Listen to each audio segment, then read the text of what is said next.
Oi, turma, tudo bem com vocês? Na aula de hoje, nós vamos dar andamento na aula passada sobre o sistema reprodutor. Na aula passada, nós já falamos sobre como os hormônios, principalmente femininos, atuam no nosso organismo para a ovulação, para a reprodução. Na aula de hoje, nós vamos falar um pouquinho sobre a contração uterina, a motilidade, e vamos dar uma grande ênfase na disfunção erétil e os medicamentos que são utilizados para essa patologia. As respostas fisiológicas do útero dependem muito se você está grávida ou se você não está. E durante o estágio menstrual, o ciclo menstrual, nós também teremos contração dependendo da etapa do ciclo. E na gravidez a mesma coisa, né? Nós sabemos, por exemplo, que a contração vai ser muito maior no final da gravidez para o parto. Vamos ver como que isso acontece teoricamente, é claro, quando a gente fala de ciclo menstrual, ou seja, de útero não grávido e durante a gravidez. O músculo uterino, ele contrai-se ritmicamente, tanto se a gente fizer um teste in vivo, como se nós fizermos um teste in vitro. Ou seja, a própria célula aqui, que são as células do miocárdio, né, que são as células responsáveis pela contração, elas mesmo estimulam a contração local. Não precisa vir um estímulo do sistema nervoso central, igual tem, por exemplo, no nosso intestino, tá? Então, aqui não é bem assim. O que acontece, né? O que vocês devem estar pensando? Nossa, professora, mas contrai? Como assim? Igual o coração. Essas células, elas atuam como se fosse um marca-passo, mas os hormônios sexuais, eles podem e vão, sim, regular essa contração. Então, nós vamos ter, por exemplo, uma contração mais forte durante a fase lútea e durante a menstruação. Já no ciclo inicial, ciclo menstrual inicialmente, nós não teremos contração tão forte. Outra coisa, durante a fase, né, durante o ato sexual, nós também vamos ter uma contração local. Por quê? Porque é uma maneira do nosso organismo auxiliar para que o espermatozoide consiga chegar até a região ali e encontrar-se com o óvulo. E na gravidez, como que isso funciona? Então, quando a mulher engravida, ela vai produzir a placenta. A placenta, ela produz muitos hormônios, né? Eu coloquei todos aqui para vocês. A gonadotrofina crônica humana, o hormônio lactogênio placentário humano, que vai aumentar as mamas e também auxilia na estimulação da produção de leite, e o estrogênio e a progesterona. Esses dois hormônios, eles são os responsáveis por inibir a contração uterina. O estrogênio, ele até aumenta ali, juntamente com a testosterona, ele aumenta ali o endométrio da mulher para inibir essa contração, tá? Ela aumenta, faz com que tenha uma hipertrofia das células do miométrio, então é bem interessante essa ação. E a progesterona, vocês já viram, ela vai inibir outros hormônios que poderiam estimular a contração do útero. E o que acontece? Quando chega-se ao final da gravidez, que precisamos de contração, nós teremos produção de outros hormônios que eu já vou falar para vocês que vai estimular essa contração. Mas antes, nós precisamos saber que a adrenalina, ela vai atuar nos receptores beta-adrenérgicos e inibe a contração uterina. Já a noradrenalina, ela atua nos receptores alfa-adrenérgicos e estimula a contração uterina. Vamos começar falando dos fármacos que estimulam a contração uterina. Nós temos a ocitocina, a ergometrina e as prostaglandinas. Vamos começar falando da ocitocina. A ocitocina, ela já é produzida pelo nosso organismo. É um hormônio neurohipofisário que vai regular essa atividade miometrial do nosso músculo uterino. Quando nós entramos em trabalho de parto, teremos uma dilatação cervical. Essa dilatação cervical estimula a produção de ocitocina pela nossa neurohipófise. E isso induz o trabalho de parto. E nós utilizamos também a ocitocina de forma intravenosa para induzir o parto natural. Essa ocitocina, ela também atua contraindo as glândulas mamárias e auxilia na saída do leite, tá? Então, ela também acaba estimulando as glândulas mamárias. Ela vai ser contraindicada para pacientes que têm doença cardíaca, doença renal ou pré-eclâmpsia. Por quê? Ela eleva a pressão arterial porque ela retém água. Mas assim, pessoal, ao mesmo tempo que ela retém água e eleva a pressão arterial, ela também atua como vasodilatadora, tá?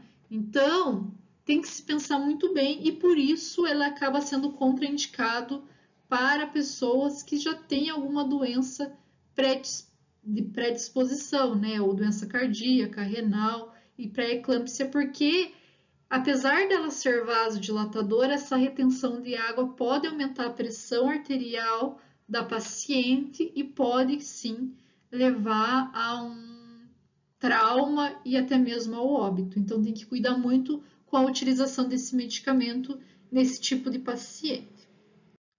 A administração pode ser através de injeção intravenosa, intramuscular, mas a maioria das vezes é por infusão venosa. A metabolização vai acontecer pelo fígado, pelos rins e também nós temos uma enzima que fica circulando no sangue chamado ocitocinase placentária, que também acaba auxiliando na metabolização da ocitocina. O outro fármaco utilizado é a ergometrina. A ergometrina, ela vai ter ação somente quando o útero está relaxado ou não tão contraído. No útero contraído logo após o parto, parece que ela tem bem pouco efeito. Então, ela é mais utilizada quando esse útero está relaxado. Não se sabe ao certo o mecanismo de ação dela, mas nós acreditamos que ela atue nos receptores alfa-adrenérgicos e nos receptores da serotonina, auxiliando aí na contração muscular. A utilização pode ser por via oral, intramuscular ou intravenosa. Em relação aos efeitos adversos, o principal deles é o vômito. Por quê? Porque ela atua nos receptores D2 da dopamina, que induzem o vômito. Nós também teremos vasoconstrição, náusea, visão turva, dor de cabeça e broncoespasmo das artérias coronarianas, principalmente por causa da vasoconstrição. Então, tem que cuidar muito com a utilização desse medicamento também em mulheres que têm predisposição à hipertensão, pré-eclâmpsia, da mesma maneira que a ocitocina. E por último, nós vamos falar das prostaglandinas. Elas já são prostaglandinas sintetizadas, né, algumas, pelo nosso organismo durante o ciclo menstrual, principalmente na fase proliferativa do ciclo menstrual. A sua ação, quando nós falamos de útero, é contração uterina, por causa da prostaglandina E e da F. Mas eu já falei para vocês da prostaglandina E2 e da I2, que atuam como vasodilatadoras. No útero, a produção vai ser maior de E e de F, mas pode ter aí a produção também em pequena escala de prostaglandina E2 e I2. Como eu falei, no útero elas vão auxiliar na contração e vão estar em muito maior concentração durante a gestação e no final da gestação. Durante o ciclo menstrual, ela só é mais observada na fase proliferativa. A prostaglandina ela também influencia o aparecimento de duas doenças. Uma delas é a dismenorreia e a outra é a menorreia. Na dismenorreia, nós vamos ter menstruação extremamente dolorosa e vai ser consequência da produção aumentada da prostaglandina E2 e da prostaglandina F2-alfa. Na menorreia, nós temos uma perda excessiva de sangue. Essa perda pode ser por outras patologias, mas quando nós falamos de menorreia sem patologia, ocorre devido à produção excessiva de prostaglandina I2. Esta prostaglandina causa vasodilatação aumentada e diminui a hemostasia, tem uma redução nessa hemostasia.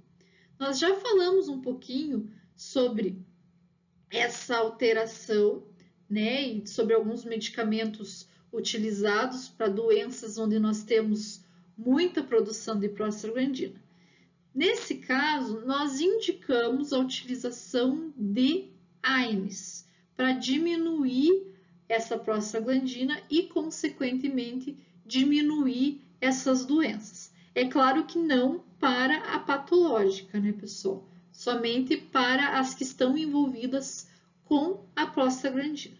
Então, utilização de anti-inflamatório não esteroidal.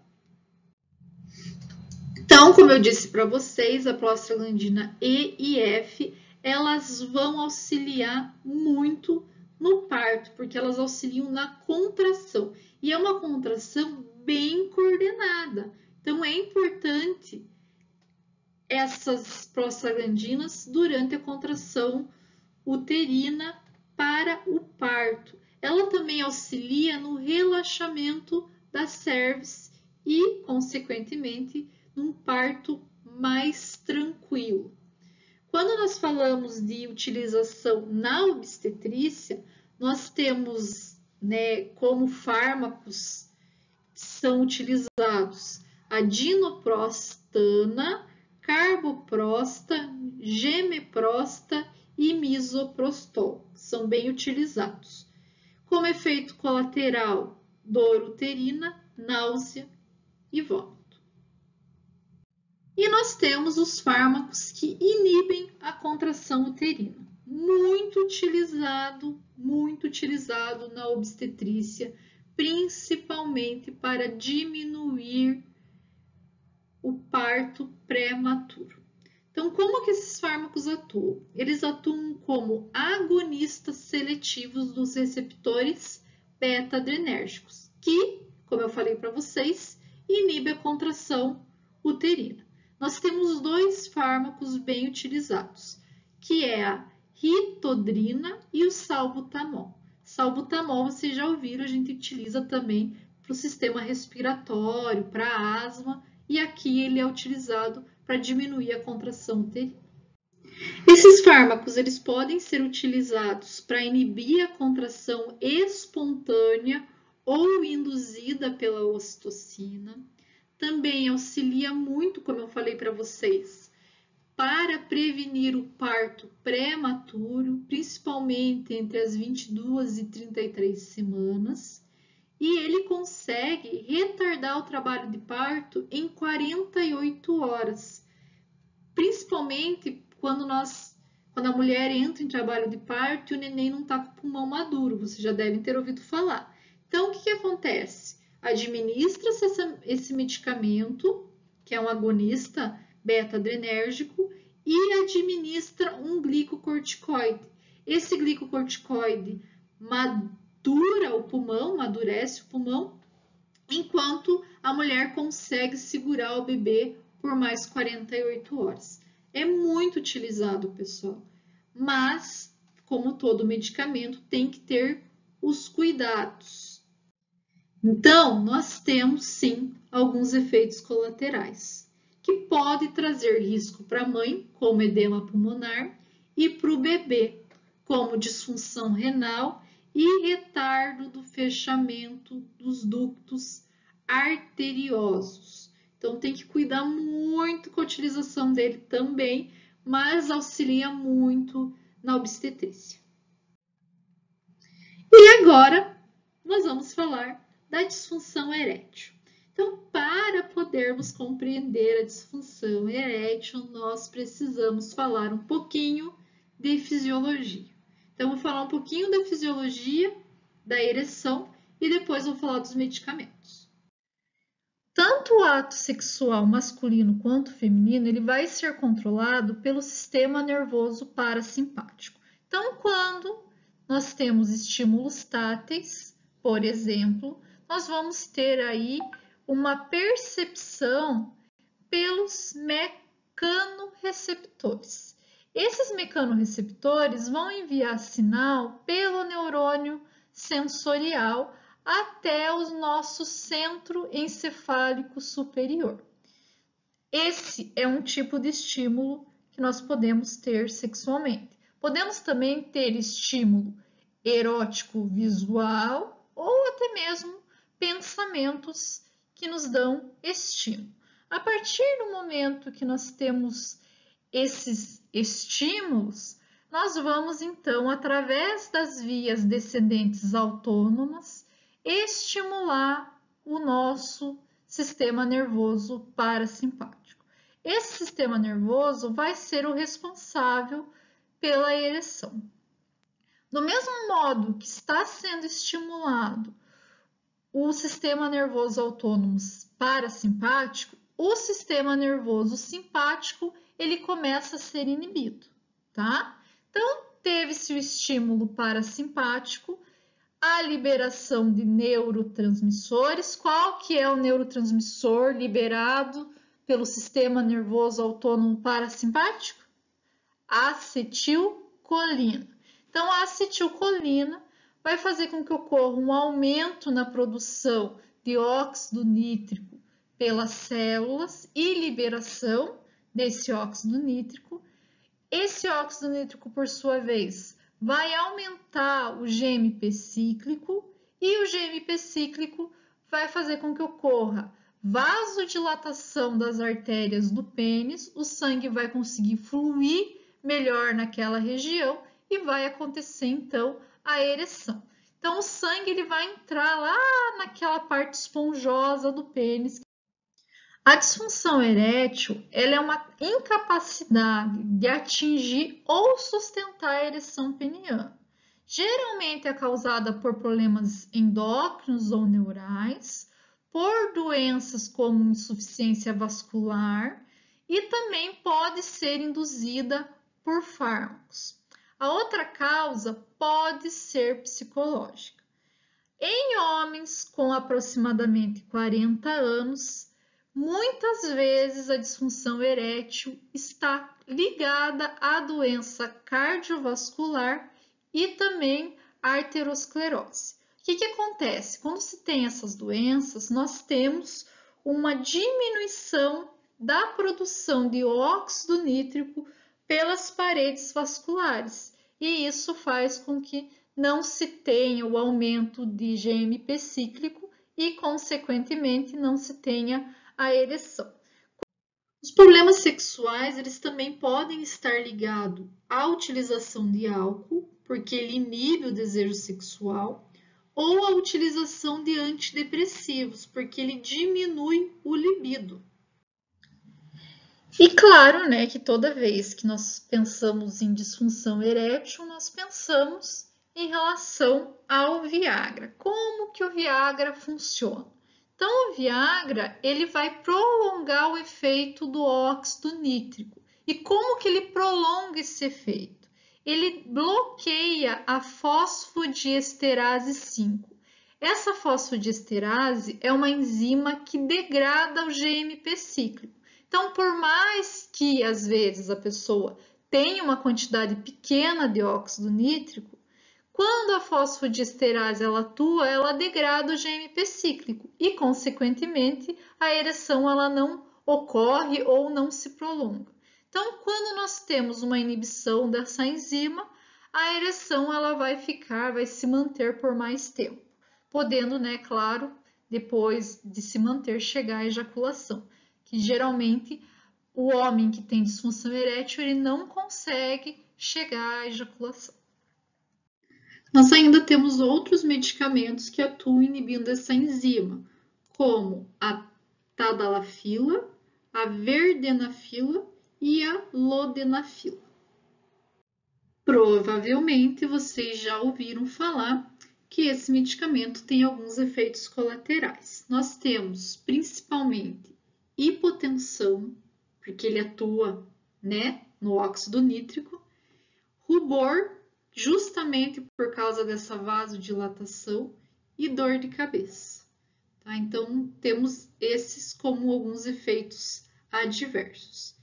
Ele vem do fabricante como contraindicado, todos esses inibidores, para pacientes que têm doença hereditária de retina, porque pode piorar essa doença, pode agravar essa doença. Nós temos ainda outros medicamentos que atuam na disfunção erétil, como o alpastrodil, que é uma prostaglandina do tipo E1. Vai atuar fazendo um relaxamento da musculatura lisa peniana através do bloqueio adrenérgico do tônus. Esse medicamento é administrado com injeção intracavernosa, ou seja, diretamente no pênis.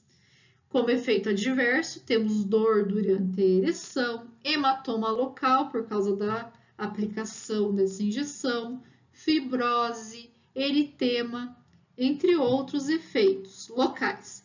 E como efeito adverso generalizado no corpo, nós temos hipotensão por causa da vasodilatação, arritmia, cefaleia e tontura. Tem outros efeitos também, mas esses são os principais. O outro medicamento é a apomorfina, mas não atua para dor, tá? Não tem efeito igual a morfina. Ele é um alcaloide, muito parecido com a morfina, mas atua como agonista seletivo de dopamina 2, 3 e 4. Atua lá no hipotálamo e estimula o óxido nítrico.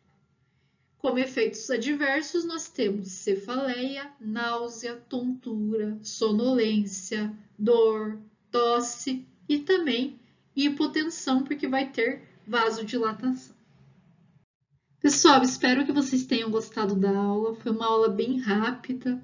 Gostei muito de fazer ela, de verdade. Espero que vocês aproveitem bastante. Eu vou mandar uma lista de exercício para vocês. E na próxima semana a gente pode fazer aquele nosso encontro novamente para corrigir a lista de exercício. E então vou passar um questionário.